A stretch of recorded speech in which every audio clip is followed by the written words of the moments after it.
Hi loves, it's me Vines Vlogs. For today's video, ayan, ituturo ko ulit kung paano mag-upload ng digital products na ginawa natin dito sa Rocket PH. Ayan, so gamit lang yung cellphone. So actually, pwede tayo guys gumawa ng mga digital products gamit ang ating cellphone only. Basta maganda yung phone ninyo, no? Hindi siya naghahang. So punta na tayo sa profile natin.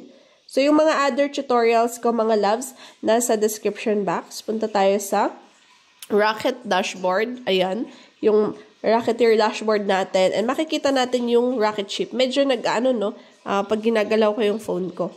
Click natin yan, kasi hindi siya pwedeng screen record. Ayaw siguro ng Rocket page na website. And then, pipilian lang naman natin yung products. Ayan yung products. Talagang nag-ano siya.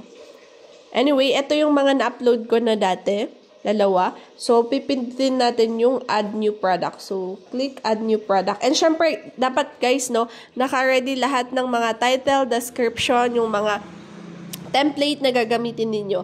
Kasi dapat ready bago ka mag-upload, okay? So, digital downloads, pipiliin natin. And i-click-click lang natin yung continue. And then, ayan, start from scratch. So, i-click lang natin yung start from scratch. And, ayan siya. So, dito, meron akong naka-ready na mga product name. And then, yung mga descriptions ko, okay na. And yung mga media files ko. And, punta lang ako sa aking notes. So, ilagay nyo sa notes nyo, mga loves, no? Yung mga gagamitin ninyo para mabilis na lang kapag mag-a-upload na kayo. So, first is yung product name. So, ipipaste ko lang yung product name. And then, pipilitin ko ulit yung product type is digital downloads, mga loves, no? Make sure lahat ng ginagawa nyong digital products ay mga digital. Yung gagamitin natin, digital downloads. Ayan. Tapos, ano yung isa kanina? Basta digital siya. So, next naman is yung description. Siyempre, gumawa din kayo ng description ng inyong digital products. Siyempre, para may babasahin nila, ano yung expectations nila sa ginawa mong product. Ayan. Ipe-paste ko lang siya dito sa description. After naman sa description, meron tayo ditong add up to 10 media to your product. Okay, so yung mga pictures na titignan ng mga clients nyo. So, i-click nyo lang yung add media and then click here to upload files. Ayan. Basahin nyo lang yung click here to upload files. And then yung sa akin is, ito yung first cover ko and then sunod na yung mga to. So, first cover is yung first na pipiliin nyo na picture. Tapos, yung next naman, itong mga pictures na na-edit natin. Ayan. So, na-edit yung pictures na to. Upload ko na lang siya. And, yan. So, 7 yung na-upload natin. Up to 10 actually yung pwede dyan. So, titignan natin mamaya after na-upload yung itong ating product, no? Papakita ko sa inyo kung anong itsura niya after nating upload itong ating digital products. Ngayon naman yung assets, no, sa baba. After, for example, bumili yung client. So, paano niya makukuha itong digital products na to na ginawa mo? Pwedeng direct buyer to a URL or ito na lang yung upload file para hindi na tayo mahirapan pa. So, meron akong ginawang file na naka-PDF na nandun na yung template link ng itong mga activity books na to. So, isa-select ko na lang yung files. Sabi ko, gagawan ko ng tutorials, no, paano maglagay ng template link, no, na naka-PDF siya. So, later, gagawin ko siya ng tutorial. So, i-click natin tong media picker. Siyempre, pupunta ako sa aking documents. Kasi naka-PDF yun. So, sa Canva. So, ito yun. Kanina, inedit ko yan. And, ayan. After that, next yung price natin. So, for me, 100 lang. Kasi starting pa lang ako. Nagsa-start lang ako. Kaka-start ko lang nung June 3, 2024.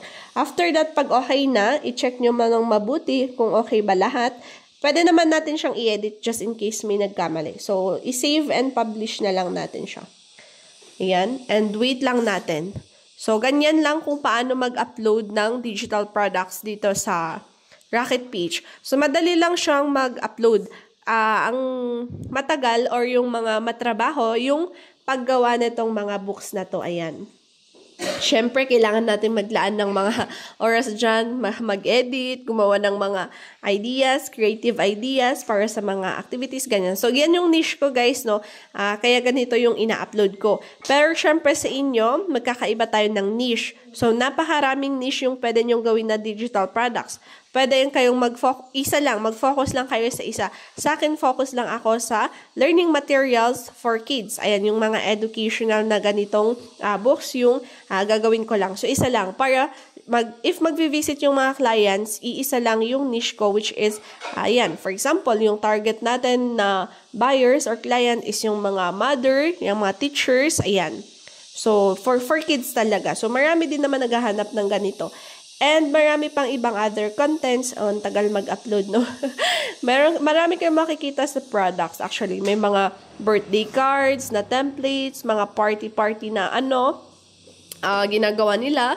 Or pwede rin mga course books na pwede kayong matuto about paano gumawa ng ganito, digital products. But anyway, meron na dito sa, meron na sa YouTube yung mga tutorials. So, ayan siya, na-upload siya, mga loves, no? So, yan, creative activity books for kids. So, try natin. Wait lang. Exit ko siya. Ayan. So, ito yung profile ko sa Rocket PH. Open natin. Yung Rocket PH account ko is nasa description box ko pala. So, pwede nyo rin siyang i-visit just in case may mga gusto kayo dito sa mga ginawa kong digital products. Ayan. Pwede kayo mag-purchase for your kids. Ayan. Thank you so much sa support. And ito siya yung mga na-upload na natin. So, ito yung kaka-upload ko, no? So, i-click-click lang natin siya. Titignan natin ano itsura niya kapag na-open natin siya. Ayan. So, ganyan siya. And, i-click lang natin to. Ayan, makikita natin yung picture.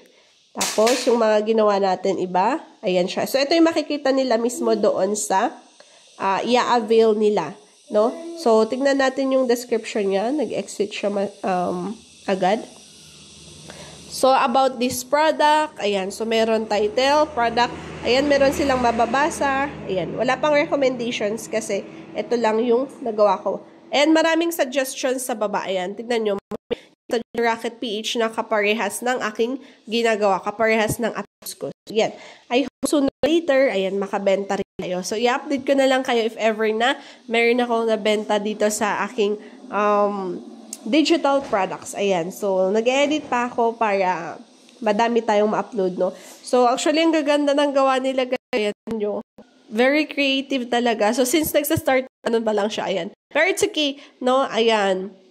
Hindi kailangan maging perfect, no? Kasi kapag perfect yung mga gusto nating ma-reach, nako talagang hindi tayo makakagawa ng ating digital product. So, okay lang yung starting tayo from scratch talaga. So, matututo naman tayo na gagawa ng mga ganito. Kaganda din later on. Kasi ito, mga matagal na sila. Oh, ayan. So, akin kasi kaka-start ko. Pero at least kaya natin gumawa ng, ayan, ganitong mga activity books na educational for kids. Yan siya. So, ang cute naman na in-upload ko. Ito na yung third na upload ko. So, ayan, update ko ulit na lang kayo sa mga next tutorials natin. Ayan. So, basta active lang tayo dito at saka nag-upload tayo ng mga digital products. Ayan, meron tayong later na mabebenta. And of course, ayan, puro bago din yung mga to, wala pang benta. And of course, mag-promote kayo sa inyong mga Facebook, sa TikTok, ayan, para may mga bumili. Pero of course, tsaga-tsaga lang tayo sa pagbebenta. Ayan, pag-promote. Okay? So, yun lang. Thank you for watching. I hope natutunan nyo kung paano mag-upload ng inyong mga digital products dito sa Rocket PH.